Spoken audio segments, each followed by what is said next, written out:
हाँ बेटा, कल लास्ट क्या करवाया था?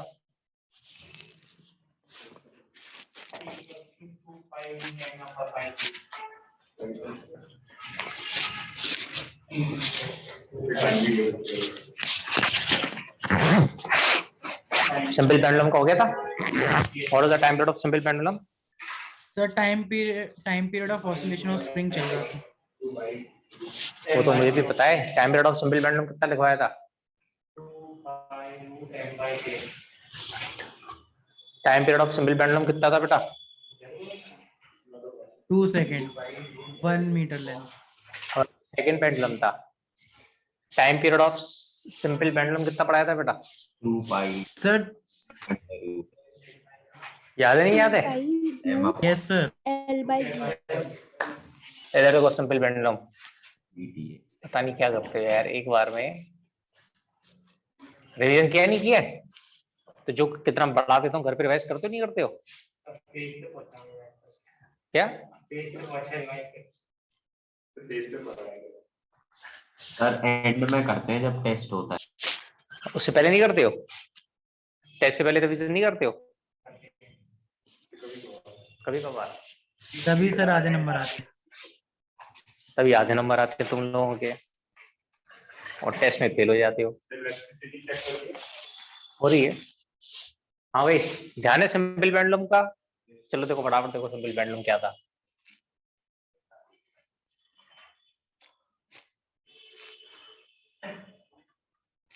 देखो सिंपल पेंडुलम एक्चुअली हमारा केस क्या था कि अगर ये कोई भी रिजिड सपोर्ट है और अगर रिजिड सपोर्ट से हम लोग किसी भी ऑब्जेक्ट को सस्पेंड करते हैं, मान लीजिए स्ट्रिंग है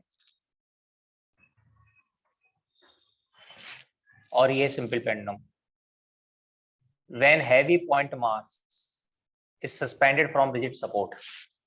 सिंपल पेंडुलम क्या था? When heavy point mass is suspended from rigid support. जब हम किसी भी हैवी पॉइंट मास को सस्पेंड करते हैं किससे? रिजिड सपोर्ट से। ये कोई भी रिजिड सपोर्ट है। सिंपल पेंडुलम एक्चुअली क्या होता है? व्हेन अ बॉब, ठीक है, when a heavy point mass is suspended from rigid support with the help of massless, inextensible and weightless string. When heavy point mass is suspended from massless, weightless, inextensible string. जब हम किसी भी heavy point mass को massless, weightless, inextensible string से suspend कर देते हैं तो उसको हम क्या बोलते हैं? Simple pendulum. क्या बोलते हैं? Simple pendulum. What is simple pendulum? When a heavy point mass is suspended from rigid support with the help of massless, inextensible and weightless string, then this is called simple pendulum.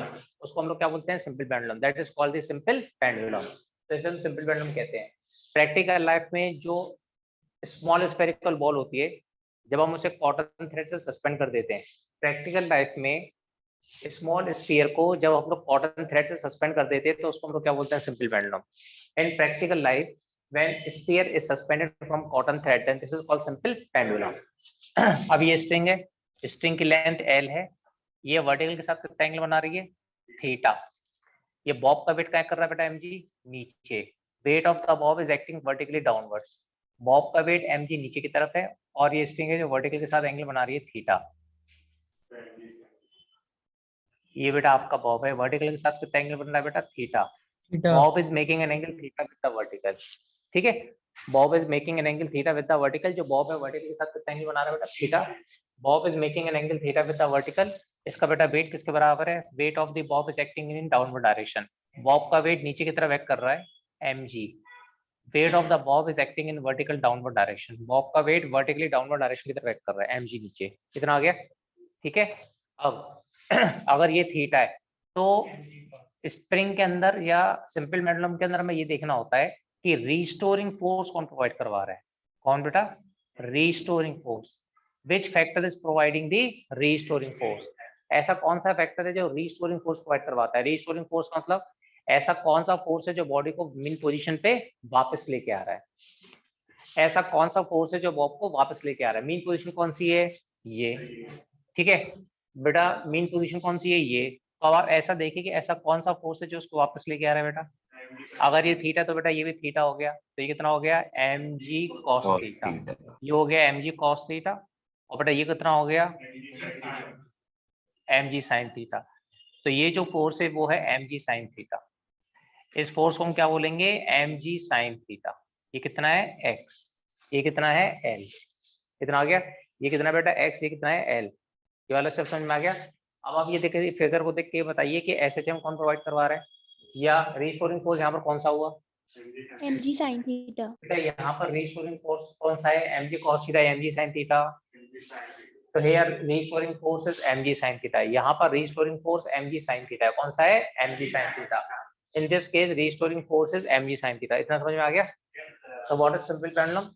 When a heavy point mass is suspended from rigid support, when heavy point mass is suspended from rigid support with the help of inextensible, massless and flexible string, then this is called simple pendulum. When a small spherical ball is suspended from cotton thread, then it will act as a simple pendulum. Bob का wait mg कर रहा है नीचे की तरफ, ये theta, तो बेटा ये भी कितना हो गया थीटा। अगर ये mg तो ये कितना है mg cos थीटा, ये कितना है mg sin थीटा।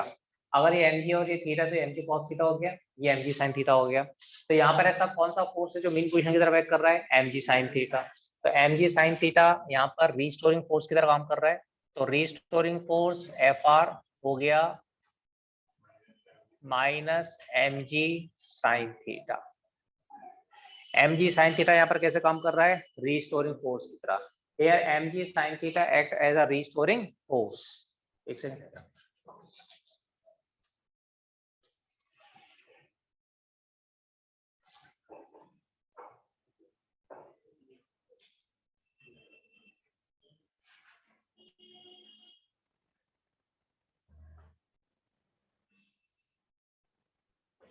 हाँ बेटा यहाँ पर रीस्टोरिंग फोर्स कौन सा बेटा mg sin theta. mg sin तो theta. रीस्टोरिंग फोर्स कितना हो गया minus mg sin theta. Minus sine क्या बता रहा है कि इसका नेचर क्या है रीस्टोरिंग फोर्स, क्योंकि वापस लेके आ रहा है। और फोर्स कितना हो गया बेटा माइनस mg sin थीटा। ठीक है, अब फोर्स कितना होता है बेटा मास इनटू एक्सेलरेशन। तो माइनस mg sin थीटा, तो m से m कैंसिल आउट, एक्सेलरेशन कितना हो गया minus g sin theta. As angle is very very small, क्योंकि एंगल बहुत छोटा है, as theta is small, therefore sin theta is equal to theta. क्योंकि एंगल बहुत छोटा है, क्योंकि एंगल बहुत छोटा है, इसलिए हम लोग sin थीटा को क्या लिखते हैं theta. As angle is very very small, therefore sin theta is equivalent to theta. क्योंकि यहाँ पर एंगल बहुत छोटा है, इसे छोटा एंगल होने के कारण हम लोग sin थीटा को क्या लिखेंगे theta. As angle is very very small, therefore sin theta is equal to theta, तो ये हो गया इनटू थीटा। तो acceleration is equal to minus g. अब एंगल क्या होता है आर्क अपॉन रेडियस, तो ये हो गया आर्क अपॉन रेडियस, ये हो गई इक्वेशन फर्स्ट। अब एक्सेलरेशन यहाँ पर नेगेटिव है, एक्सेलरेशन यहाँ पर नेगेटिव है और डायरेक्टली प्रोपोर्शनल टू डिस्प्लेसमेंट है। क्योंकि एक्सेलरेशन नेगेटिव और डायरेक्टली प्रोपोर्शनल टू डिस्प्लेसमेंट है, और ये दोनों कंडीशन किसकी होती हैं एसएचएम की। क्योंकि एक्सेलरेशन यहाँ पर नेगेटिव भी है और डायरेक्टली प्रोपोर्शनल टू डिस्प्लेसमेंट भी है, क्योंकि यहाँ पर एक्सेलरेशन नेगेटिव भी है और डायरेक्टली प्रोपोर्शनल टू डिस्प्लेसमेंट भी है, तो ये किसकी कंडीशन होगी बेटा एसएचएम की। Therefore A is equal to minus omega square X, तो ये हो गई सेकेंड इक्वेशन। अगर आप फर्स्ट और सेकंड इक्वेशन को कंपेयर करवाएंगे तो कंपेयर करवाने पे ओमेगा स्क्वायर कितना आ गया बेटा जी बाई एल। तो यहाँ पर ओमेगा कितना हो गया under root g by l omega T is equal to 2 pi root l by g. तो यहाँ से टाइम पीरियड आ गया, टाइम पीरियड ऑफ ऑसिलेशन हो गया बेटा T is equal to 2 pi root l by g. तो यहाँ से टाइम पीरियड ऑफ ऑसिलेशन आ गया, time period of oscillation is equal to T is equal to 2 pi root l by g. तो बड़ा यहाँ से टाइम पीरियड ऑसिलेशन कितना आ गया from this relation time period oscillation is equal to t equal to 2 pi root l by g आ गया। ये होता है time period of simple pendulum. This is the time period of simple pendulum. अब तो याद हो गया होगा पक्का? कर लोगे ट्राई अब रट लोगे? शाबाश। l क्या है? नहीं, what is l? Sir effective length of Effective length. Effective length, length नहीं बेटा, इफेक्टिव लेंथ। कौन सर सी लेंथ? इफेक्टिव मतलब L का मतलब होता है इफेक्टिव लेंथ। इफेक्टिव लेंथ का मतलब होता है पॉइंट ऑफ सस्पेंशन से बॉब के सेंटर तक। पॉइंट ऑफ सस्पेंशन से बॉब के सेंटर तक जो भी लेंथ होती है उसे हम लोग क्या बोलते हैं? Effective length. Distance between point of suspension to the centre of mass of the bob is called the effective length. बेटा पॉइंट ऑफ सस्पेंशन से बॉब के सेंटर तक की जो लेंथ होती है उसको हम लोग क्या बोलते हैं? Effective length.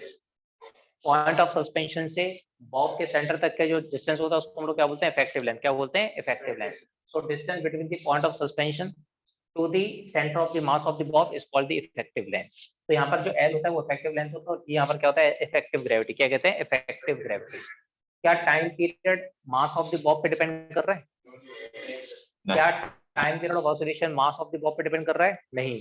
Time period is independent of the mass of the bob. जो टाइम पीरियड है बेटा वो मास ऑफ द बॉब पे डिपेंड नहीं करता। इसका था स्विंग में झूला झूलते समय पर, स्विंग में झूला झूलते समय पर अगर आपके बगल में कोई दूसरा आके ना आके बैठ जाए तो टाइम पीरियड पे क्या फर्क पड़ेगा? कोई नहीं। कोई फर्क नहीं पड़ेगा। अगर आप झूला झूल रहे हैं, अगर आप स्विंग में झूला झूल रहे हैं, आपके बगल में आके कोई दूसरा बैठ गया है तो time period of simple pendulum पे कोई फर्क नहीं पड़ेगा। Time period is independent of this. जो t होता है 2 pi root l by g है। Time period is independent of mass. जो टाइम पीरियड होता है बेटा वो मास पे डिपेंड नहीं करता। Time period is independent of the mass of the, ठीक है, बॉब। जो टाइम पीरियड होता है वो मास ऑफ द बॉब पे डिपेंड नहीं करता। समझ में आ गया? ठीक है, सिर्फ किस पे डिपेंड करता है? इफेक्टिव लेंथ ऑफ ग्रेविटी के ऊपर। उसके बाद मैंने आपको बताया था कि अगर लिफ्ट के दो केस लिए थे, ये मान लीजिए लिफ्ट है, लिफ्ट के बेटा दो केस हैं। अगर लिफ्ट ऊपर की तरफ एस्टेट करती है तो इफेक्टिव वैल्यू ऑफ ग्रेविटी कितनी लिखी थी बेटा मैंने? 2 पाई एल अपॉन, बताओ, जी प्लस से। ध्यान है बेटा? T is to 2 pi L upon ji plus से। इफेक्टिव लेंथ ऑफ ग्रेविटी कितनी थी? T is to 2 pi root L upon ji plus से। और अगर यही नीचे की तरफ अगर आप लिफ्ट एस्टेट करेगी तो इफेक्टिव लेंथ,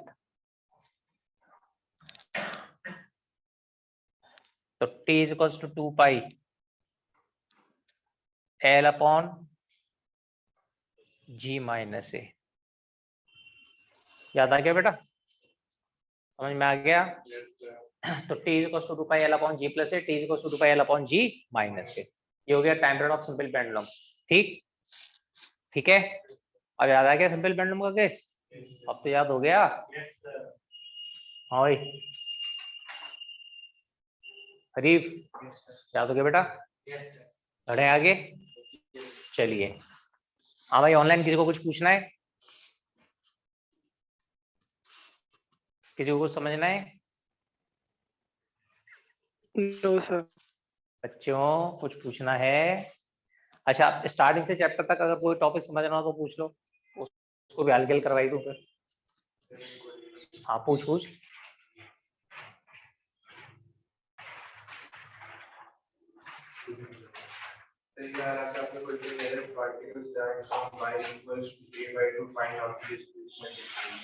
ठीक है, इधर देखो, इतना इसको रब कर दो। ये तो समझ में आ गया।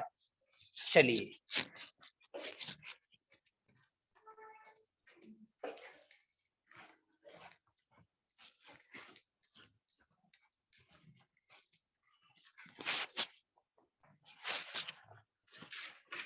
चलो बड़े आगे बेटा। देखिए मैंने आप लोगों को लिखवाया हुआ है कि डिस्प्लेसमेंट इक्वेशन होती है particle performing SHM y is equal to a sin omega t। ध्यान में बताइए, displacement equation of particle performing SHM क्या इक्वेशन होती है? Displacement equation of particle performing SHM. y क्या होता है? डिस्प्लेसमेंट। a क्या होता है? एम्पलीट्यूड। तो this is the displacement equation of particle performing SHM. अगर कोई भी पार्टिकल एसएचएम परफॉर्म कर रहा है तो उसकी डिस्प्लेसमेंट इक्वेशन क्या होगी? Displacement equation of particle performing SHM is equal to y is equal to a sin omega t। y यहाँ पर क्या है डिस्प्लेसमेंट, यहाँ पर क्या है amplitude, sin omega t omega यहाँ पर क्या है एंगुलर फ्रीक्वेंसी। तो y is equal to a sin omega t is the displacement equation of particle performing SHM। ठीक है, उसी प्रकार से आपको एक इक्वेशन और लिखवाई थी, बताओ वेलोसिटी क्या लिखवाई थी बेटा, a omega cos omega t, ध्यान है बेटा वेलोसिटी की, velocity is equal to a omega cos omega t, याद है। अच्छा डिस्प्लेसमेंट का वही वेलोसिटी, हम लोगों ने शायद एम्पलीट्यूड कैपिटल ही लिया है ना, कैपिटल है। क्या लिखवाया था बेटा, v equal to omega a square minus y square. ये velocity in terms of time, ये है velocity in terms of displacement. ये है velocity in terms of time बेटा, ये है velocity in terms of displacement. ये बेटा डिस्प्लेसमेंट की equation, this is equation for displacement. ये डिस्प्लेसमेंट की इक्वेशन है, ये वेलोसिटी की इक्वेशन है, ये वेलोसिटी की होगी आपकी। ठीक है, अच्छा ऐसे आपको एक्सेलरेशन की लिखवाई थी। एक्सेलरेशन क्या होता है, माइनस ओमेगा स्क्वायर साइन, या फिर minus a omega square sine omega t। चलिए ये भी आगे समझ में याद है कि ये भी भूल चुके हो पक्का बेटा,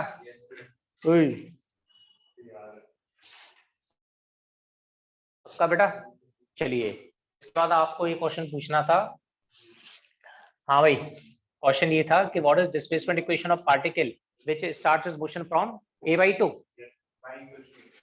देखो मैंने आपको बताया था कि जो जनरल इक्वेशन होती है डिस्प्लेसमेंट इक्वेशन वो होती है y is equal to a sine omega t plus phi not.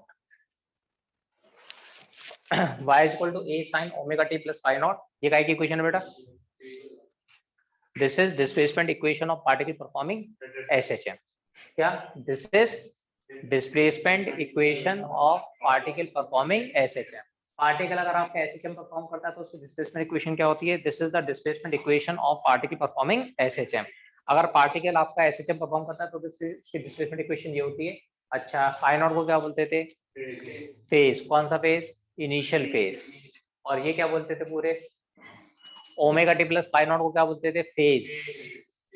Omega T plus phi naught को क्या बोलते थे, फेज। और सिर्फ फाई नॉट को क्या बोलते थे, initial phase. Omega T plus phi naught को बोलते हैं फेज, फाई नॉट को क्या बोलते हैं, इनिशियल फेज। क्या बोलते हैं, इनिशियल फेज। समझ में आ गया। तो मेरा क्वेश्चन ये था कि अगर t0 पर, अगर t0 पर पार्टिकल कहां से स्टार्ट करता है, पार्टिकल का डिस्प्लेसमेंट क्या है a/2, तो उसकी डिस्प्लेसमेंट इक्वेशन क्या होगी। ठीक है, अगर t0 पर particle y equal to a/2 से स्टार्ट होता है तो उसकी डिस्प्लेसमेंट इक्वेशन क्या होगी। If at time t is equal to 0 displacement equation of particle is equal to y is equal to a/2, then what will be that displacement equation। तो t0 पर displacement कितना है बेटा, a/2, y कितना है बेटा, a/2, a sign phi not, कितना आ गया बेटा। अब a से a कैंसिल आउट हो गया बेटा, तो साइन फाई नॉट 1/2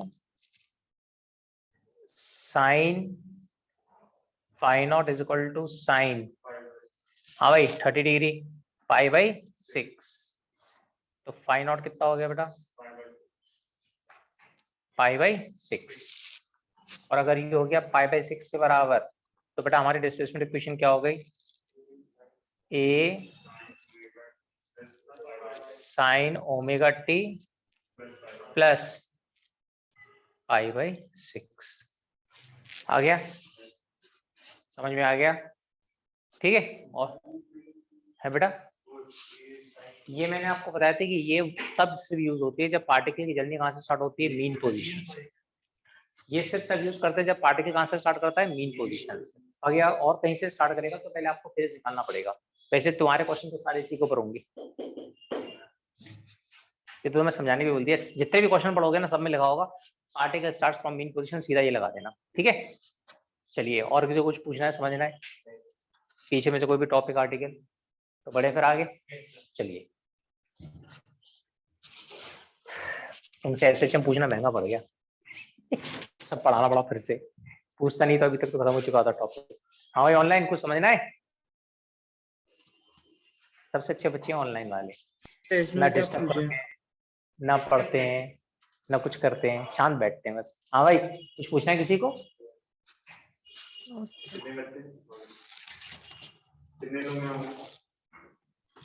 अच्छे से, इसमें क्या पूछे सर, सब फॉर्मूले फॉर्मूले भरे पड़े।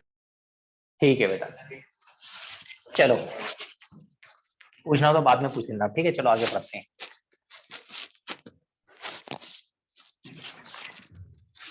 बेटा बस ये दिखा दे लास्ट में कल क्या पढ़ा है मैंने, हो गया था, कंप्लीट हो गया था।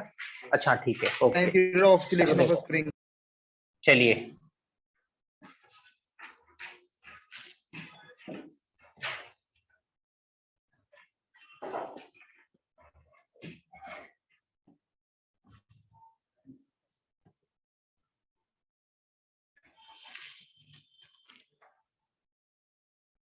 इस समय पे आपका ब्लॉक मीन पोजीशन पे, इस समय पे आपका ब्लॉक किस पे, मीन पोजीशन पे।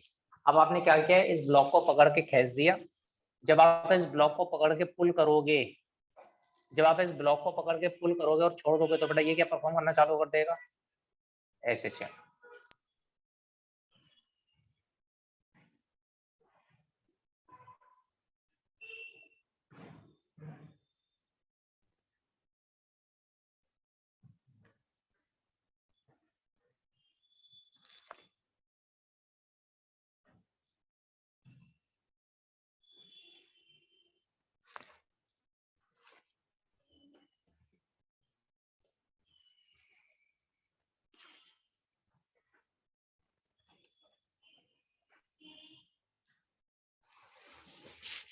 जब मैंने इस ब्लॉक को x डिस्टेंस पकड़ के आगे पुल कर दिया, जब मैंने इस ब्लॉक को x डिस्टेंस पकड़ के आगे पुल कर दिया, तो इस वाले ब्लॉक को बेटा मैंने x डिस्टेंस पकड़ के आगे पुल कर दिया और छोड़ दिया। तो उस ब्लॉक को मैं x डिस्टेंस पकड़ के आगे पुल करके छोड़ दूंगा, तो अब इसके अंदर क्या प्रोड्यूस होगा, रीस्टोरिंग फोर्स।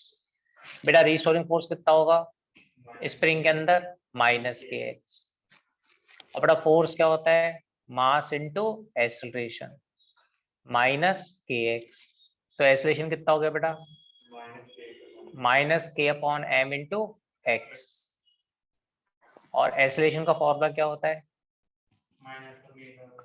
-ω²x, क्योंकि एक्सीलरेशन नेगेटिव भी है और डायरेक्टली प्रोपोर्शनल टू डिस्प्लेसमेंट भी है।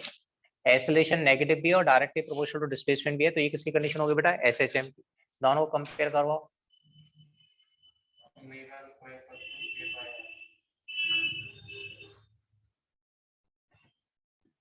रूट k/m, ओमेगा क्या होता है, t, रूट k/m। तो t कितना हो गया,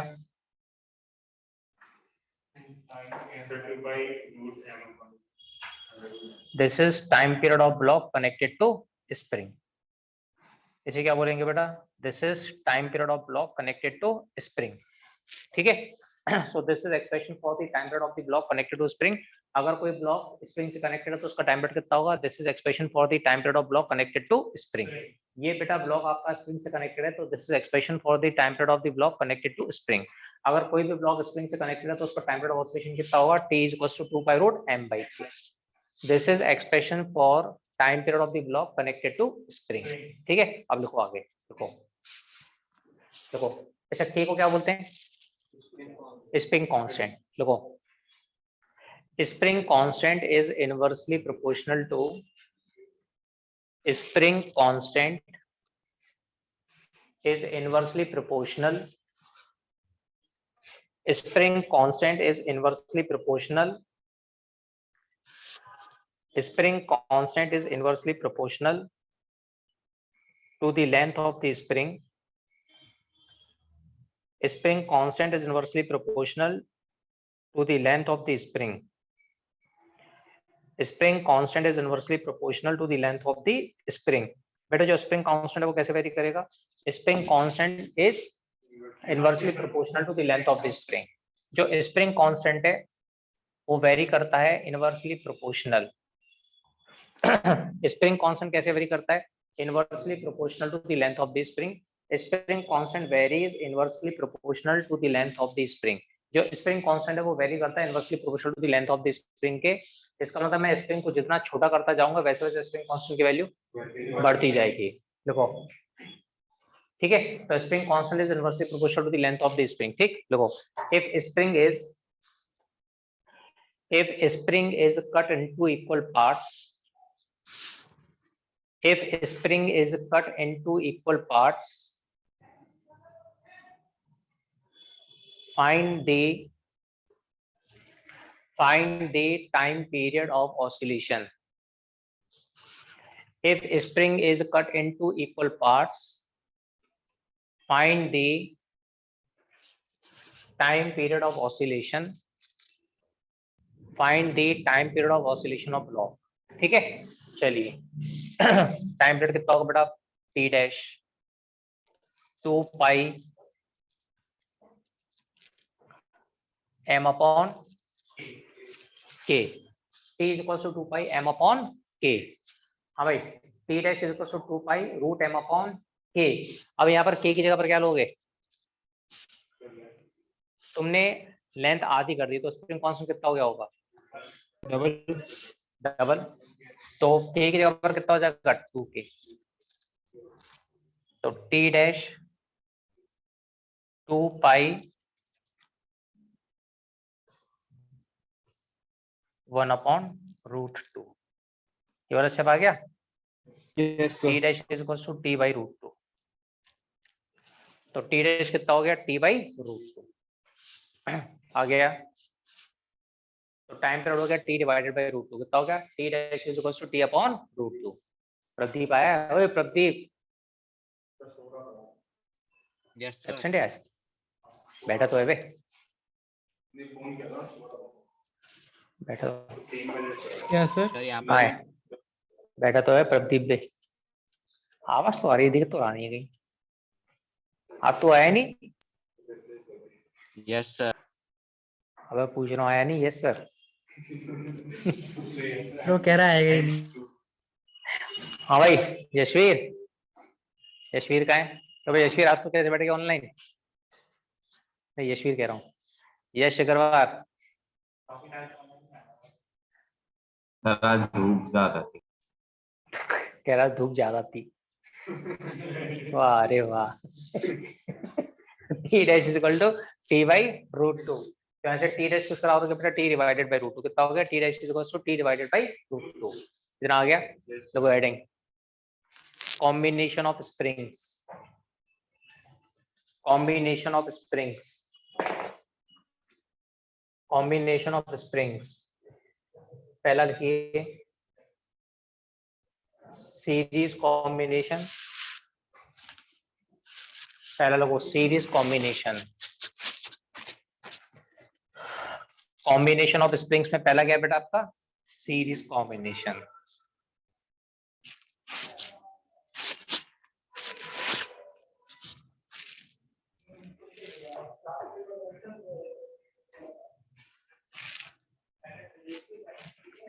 ये है बेटा आपकी स्प्रिंग, ये आपकी दूसरी स्प्रिंग।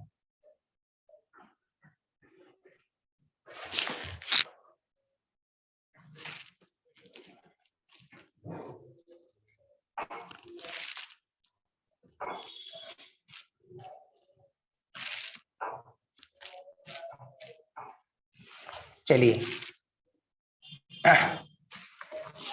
ठीक है बेटा, ये दो स्प्रिंग्स हैं।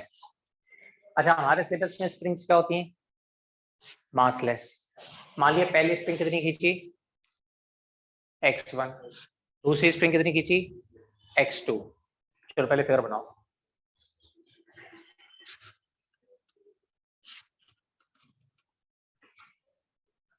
बना लिया। लिखो late x1 and x2, let x1 and x2 are the, let x1 and x2 are the stretching, let x1 and x2 are the stretching produced in the spring, let x1 and x2 are the stretching produced in the springs. ठीक है, therefore x is equal to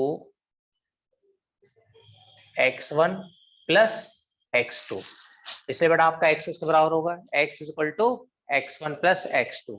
पहली spring कितनी खींची है? x1. दूसरी spring कितनी खींची है? x2. तो टोटल स्ट्रेचिंग कितनी हो गई? x1 plus x2. पहली स्प्रिंग x1 खींची है, दूसरी स्प्रिंग x2 खींची है, तो टोटल स्ट्रेचिंग कितनी हो गई? x1 plus x2. तो पहले स्प्रिंग के अंदर स्ट्रेचिंग हुई x1, दूसरी वाली स्प्रिंग के अंदर स्ट्रेचिंग हुई x2, तो नेट स्ट्रेचिंग कितनी हो गई? x equal to x1 plus x2. इतना आ गया? अच्छा, क्योंकि दोनों की दोनों स्प्रिंग सीरीज में, लिखो as springs are massless, as springs are massless and connected in series, as springs are massless and connected in series, as springs are massless and connected in series, therefore restoring force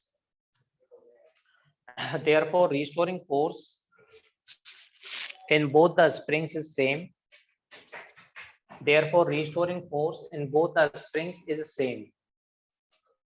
In both the springs is same. हाँ भाई, पहली वाली spring के अंदर restoring force कितना है? F, जो किसके बराबर है? Minus K1 X1. तो ऐसे X1 कितना हो गया? F upon K1. ऐसे बेटा दूसरी वाली स्प्रिंग के अंदर कितना है?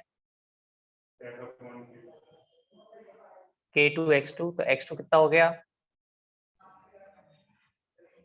F upon K2. X1 और X2 की वैल्यू बेटा पहले क्वेश्चन मार्क दीजिए.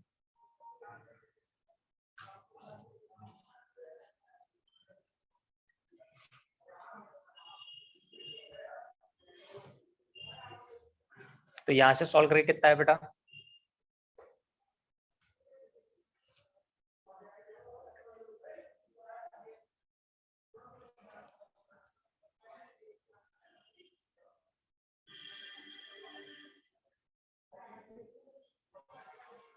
ये आया?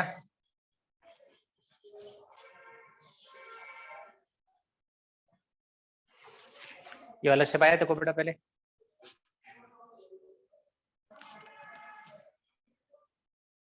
समझ में आया क्या किया? पहली स्प्रिंग कितना खींची? X1.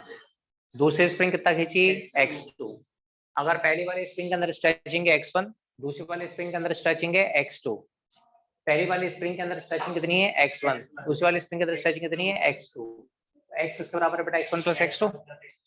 अब X1 किस बराबर है? K upon X1. X2 किस बराबर है? K upon F upon X2. इधर आ गया बेटा, यहाँ से F निकाल लिया. ठीक है. अब अगर इन दोनों की जगह पर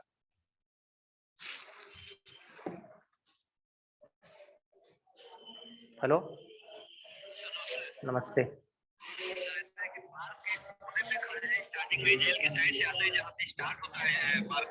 हाँ, अरे अरे की गाड़ियां खड़ी होंगी वहां पे और नाम लिखा होगा फंडामेंटल क्लासेस. ये स्कूटर पे स्कूटर खड़े होंगे, नाम लिखा होगा फंडामेंटल क्लासेस. बिल्कुल कोने वाला घर होगा, 33 नंबर. हाँ हाँ 33 नंबर होगा लिखा हुआ. हाँ उसके उसी लाइन में. अरे मैं कह रहा हूँ जेल रोड पे आओगे ना, बिल्कुल पहला घर होगा. आगे जेल कॉलेज से आओगे सबसे पहला घर. हाँ हाँ हाँ बिल्कुल कोने वाला. ये लिखा नहीं है मास्टर प्लान रोड पे पहला 33 मास्टर प्लान रोड. बस वही है. ठीक है. हाँ हाँ ठीक ठीक. हाँ बेटा F आ गया माइनस K1. ठीक है. X1 अपॉन कितनी देर बची है? 3 मिनट बचे हैं. 3 मिनट तो है ना, बीच में तो खत्म हो जाएगा ये. तो F हो गया minus K1 K2 upon K1 plus K2 into X. बेटा कल से ध्यान रखना, कल 3:10 पे बैच स्टार्ट कर दूंगा क्योंकि 12 का स्टार्ट हो गया आपसे. ठीक है. कल 3:10 पे एग्जैक्ट चालू कर दूंगा मैं. Minus K1 K2 upon K1 plus K2 into X. ठीक है. अच्छा, अगर इन दो स्प्रिंग की जगह पर सिर्फ एक स्प्रिंग होती, देखो अगर इन दो स्प्रिंग की जगह पर एक स्प्रिंग होती, मान लीजिए ये वाली,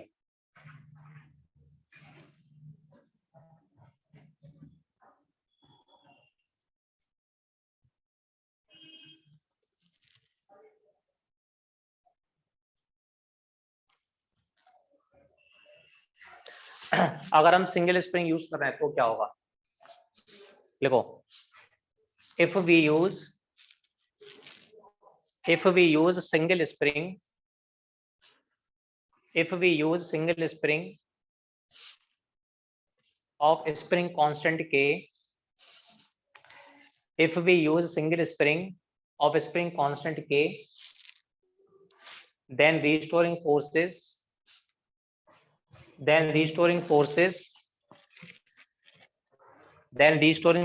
is फ्रेंड को यार एड्रेस बता दियो उधर का और मुझे बुला दियो।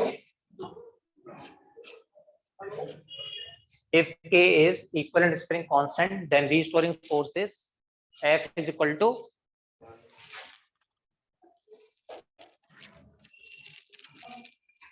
minus KX। कंपेयर करवाइए, करवाओ। सेकंड और थर्ड इक्वेशन को कंपेयर करवाओ। तो So on K is equal comparing to K1 K2 upon K1 plus K2.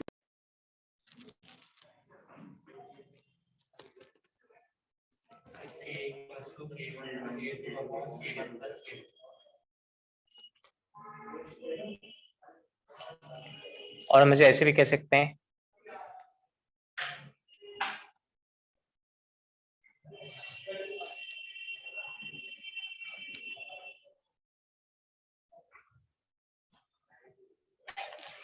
ठीक है।